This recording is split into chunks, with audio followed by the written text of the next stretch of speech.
Telangana state road transport corporation کے لیے خواتین تنظیموں کے ذریعے اضافی بسوں کی خریداری کی منظوری دے دی گئی۔ Chief executive officer society for elimination of rural poverty Divya Devarajan نے آر ٹی سی کے managing director D Nagi Reddy کو ایک اہم مکتوب لکھ کر بتایا ہے کہ خواتین تنظیموں کے ذریعے چلائی جانے والی نئی 448 کرائے کی بسیں خریدنے کے لیے تیاری مکمل کر لی گئی ہے۔ مکتوب کے مطابق ضروری سرکاری اجازت نامے ملتے ہی یہ بسیں آر ٹی سی کے حوالے کی جائیں گی۔ یہ اقدام خواتین کو مستقبل آمدنی کے مواقع فراہم کرنے کے مقصد سے کیا جا رہا ہے۔ نئی بسوں کے شامل ہونے کے بعد خواتین تنظیموں کے ذریعے چلنے والی بسوں کی تعداد نمایاں طور پر بڑھ کر 600 تک پہنچ جائے گی۔ اس وقت ریاست بھر میں خواتین تنظیموں کے ذریعے 152 آر ٹی سی بسیں کامیابی کے ساتھ چل رہی ہے۔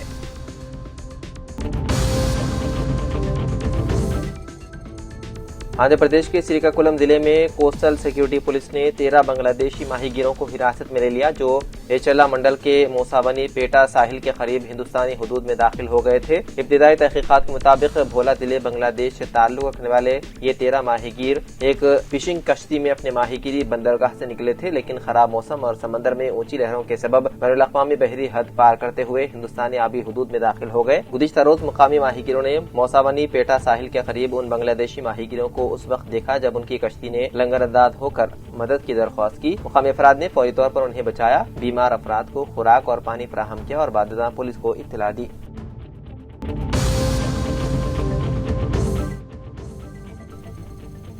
وقف جائیدادوں کے امید پورٹل میں رجسٹریشن کی تاریخ میں توسیع دینے سے سپریم کورٹ نے کر دیا انکار۔ گزشتہ پارلیمنٹ اجلاس میں مرکز نے وقف ترمیمی قانون سال 2025 منظور کیا تھا، جس کے تحت وقف جائیدادوں کی رجسٹریشن کے لیے 6 ماہ کی مدت مقرر کی گئی ہے۔ اس مہلت میں توسیع کا مطالبہ کرتے ہوئے مختلف درخواستیں سپریم کورٹ میں داخل کی گئی، تاہم پیر کو ہونے والی سماعت میں عدالت نے درخواستیں مسترد کر دی۔ جسٹس دیپانکر دتا اور جسٹس اگسٹین جارج مسیح پر مشتمل بینچ نے وعدہ کیا ہے کہ درخواست گزار اگر کوئی ریلیف چاہتے ہوں تو انہیں سال 2025 کے ترمیمی قانون کے مطابق براہ راست وقف ٹریبیونل سے رجوع کرنا چاہیے۔ بینچ نے بتایا ہے کہ انہیں سرکاری طور پر اطلاع ملی ہے کہ رجسٹریشن کی آخری تاریخ 6 دسمبر ہے۔ البتہ درخواست گزار ٹریبیونل سے رجوع کر کے مدت میں توسیع کی اجازت لے سکتے ہیں۔ سماعت کے دوران درخواست گزار کے وکیل نے موقف اختیار کیا کہ امید پورٹل پر رجسٹریشن اور ڈیجیٹلائزیشن کے عمل میں تکنیکی رکاوٹیں پیش آ رہی ہے اور ٹریبیونل کے ان مسائل کی سماعت تک 6 دسمبر کی مہلت ختم ہو جائے گی۔ اس کے باوجود عدالت نے ان دلائل کو قبول کرنے سے انکار کرتے ہوئے کہا کہ اگر حقیقی تکنیکی مسائل کا سامنا ہو تو متعلقہ درخواست گزار ٹریبیونل سے مہلت میں توسیع کی درخواست کر سکتا ہے اور اگر ٹریبیونل توسیع منظور کرے تو نئی مہلت کا 6 ماہ کا دورانیہ انہی کے لیے شمار کیا جائے گا۔ گریٹر حیدرآباد میونسپل کارپوریشن نے غیر قانونی تعمیرات کے خلاف کارروائی کی ہے۔ پیر کی روز ستاپور کے علاقے ایمبینس فورٹ کے قریب کئی غیر مجاز عمارتوں کو نشانہ بنایا گیا۔ غیر قانونی تجاوزات جیسے بغیر اجازت بنائی گئی منزلیں اور سیٹ بیک رولز کی خلاف ورزی کرنے والی تعمیرات کو مسمار کر دیا گیا۔ اس کارروائی کے دوران کسی بھی رکاوٹ سے بچنے کے لیے پولیس کی بھاری نفری تعینات کی گئی۔ اس آپریشن کی قیادت GHMC کے ٹاؤن پلاننگ حکام نے کی۔ راجندر نگر کے ڈپٹی کمشنر سریندر ریڈی نے وعدہ کیا ہے کہ سرکل کے حدود میں جو بھی تعمیر بغیر اجازت کی جائے گی اس پر سخت قانونی کارروائی کی جائے گی۔ انہوں نے بتایا ہے کہ غیر قانونی تعمیرات کی نشاندہی اور انہدام کا سلسلہ جاری رہے گا۔ شہریوں سے اپیل کی گئی ہے کہ وہ قواعد و ضوابط کی پابندی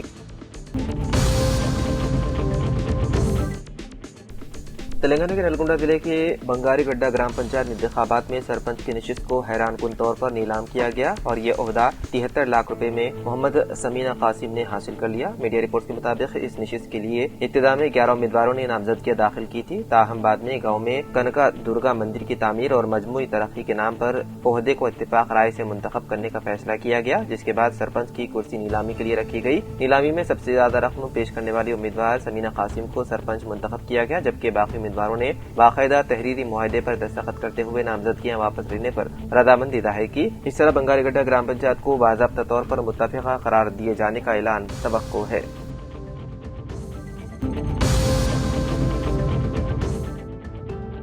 تلنگانہ میں دتوا طوفان کے زیر اثر سردی کی لہر میں اضافہ دیکھا جا رہا ہے کیونکہ درجہ حرارت میں غیر معمولی کمی درج کی گئی ہے۔ حیدرآباد میں اقل ترین درجہ حرارت 13 سے 15 ڈگری سیلسیس کے درمیان درج کیا گیا اور گھنے بادل چھائے رہنے کی وجہ سے شہر کے کچھ حصوں میں ہلکی بوندا باندی کی اطلاعات موصول ہوئی ہے۔ ماہرین موسمیات نے درجہ حرارت میں اس غیر معمولی کمی کی وجہ آندھرا پردیش اور تمل ناڈو کی ساحل پر سرگرم طوفان کو قرار دیا۔ محکمہ موسمیات کے ایک سائنسدان نے بتایا ہے کہ بادلوں کی یہ چادریں دن کے وقت کی تمازت کو محدود کر رہی ہے اور رات کے وقت درجہ حرارت کو گرنے دے رہی ہے۔ حکام نے مزید کہا ہے کہ بادل نمی کو اندرونی علاقوں کی طرف کھینچ رہے ہیں، یہی وجہ ہے کہ شہر میں صبح کے وقت بوندا باندی اور متصل اضلاع میں ہلکی بارش دیکھی گئی ہے۔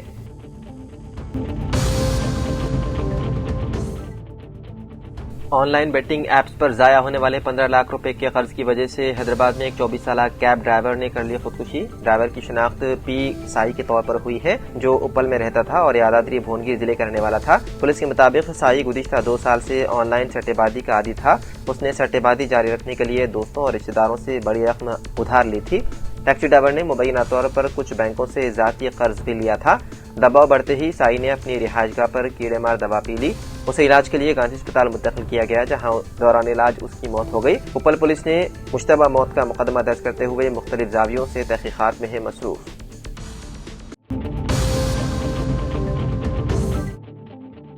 فٹ بال کے عظیم کھلاڑی لیونل میسی اس ماہ کی 13 تاریخ کو حیدرآباد کا دورہ کریں گے۔ میسی حیدرآباد پہنچ کر اپل اسٹیڈیم میں ایک دوستانہ نمائشی میچ میں حصہ لیں گے۔ اہم بات یہ ہے کہ اس میچ میں میسی کے ساتھ وزیر اعلیٰ ریونت ریڈی بھی کھیلیں گے۔ میسی کے ساتھ میچ کی تیاری کے لیے وزیر اعلیٰ ریونت ریڈی نے گزشتہ رات فٹ بال کی پریکٹس کی۔ ریونت ریڈی نے 2 سالہ عوامی حکومت کے جشن پر سیکریٹریٹ میں جائزہ اجلاس کے بعد MCHRD پہنچ کر 1 گھنٹے تک فٹ بال کی پریکٹس کی۔ میسی اور ریونت ریڈی کے درمیان ہونے والے دوستانہ فٹ بال میچ کا آغاز دونوں کے اپنے مخصوص جرسی نمبروں 10 اور 9 کے ساتھ ہوگا۔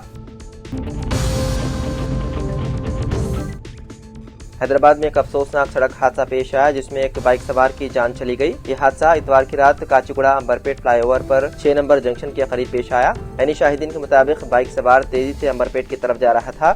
اسی دوران اس کی موٹر سائیکل فلائی اوور کے درمیان بنے ڈیوائیڈر سے ٹکرا گئی۔ ٹکر اتنی شدید تھی کہ بائک سوار اور اس کی موٹر سائیکل دونوں فلائی اوور سے نیچے جا گرے۔ نیچے سڑک پر گرتے ہی بائک سوار کو شدید چوٹیں آئی، جس کے باعث وہ موقع پر ہی دم توڑ گیا۔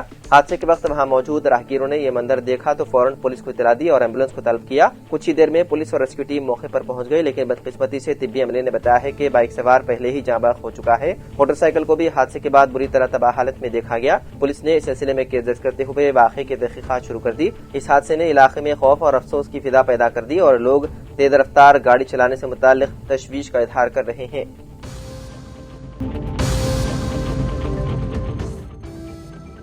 مرکزی حکومت نے سرمائی اجلاس میں گٹکا اور پان مسالے کی صنعت پر کڑی نظر رکھنے کے لیے ایک بڑا بل پیش کرنے والی ہے۔ بتایا جا رہا ہے کہ وزیر خزانہ نرملا سیتارمن پارلیمنٹ میں ہیلتھ اینڈ نیشنل سیکیورٹی سیس بل سال 2025 پیش کرنے والی ہے۔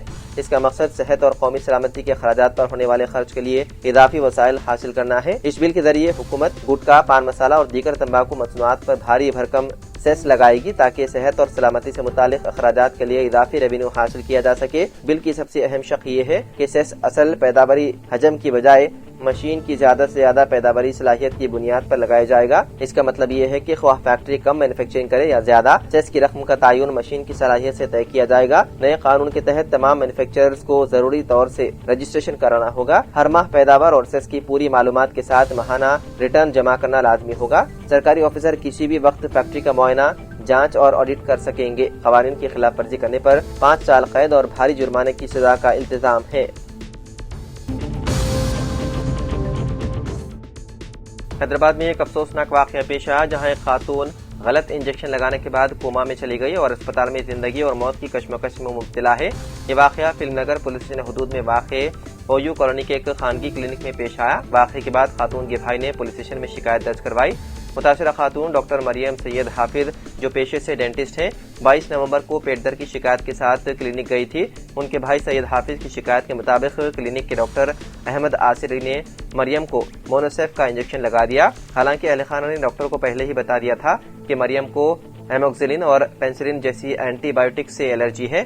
انجیکشن لگانے کے فوراً بعد مریم کی جلد پر لالی ہو گئی اور الرجی کے دیگر سنگین علامات ظاہر ہونے لگے۔ شکایت میں یہ بھی بتایا گیا ہے کہ علامت بگڑتا دیکھ کر ڈاکٹروں نے انہیں ایک اور انجیکشن لگا دیا، جس کے بعد مریم کو دل کا دورہ پڑا اور وہ بے ہوش ہو کر گر پڑی۔ نظام کے مطابق ڈاکٹر نے نہ تو CPR دیا اور نہ ہی فوری ایمرجنسی علاج کیا، بلکہ مریضہ کو ایک دوسرے خانگی اسپتال گچیبولی منتقل کر دیا۔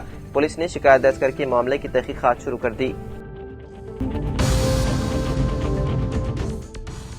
میڈیچل ملکاجگیری ضلع کے بچو پلی میں ایک خوشگوار منظر دیکھنے کو ملا، جب درجنوں بچوں نے ہائیڈرا کا شکریہ ادا کرنے کے لیے ایک ریلی نکالی۔ کاکتیہ کالونی میں 600 گز اور 1500 گز کے 2 پارکس کو محفوظ رکھنے کے بعد مقامی رہائشیوں نے اس ریلی کا اہتمام کیا۔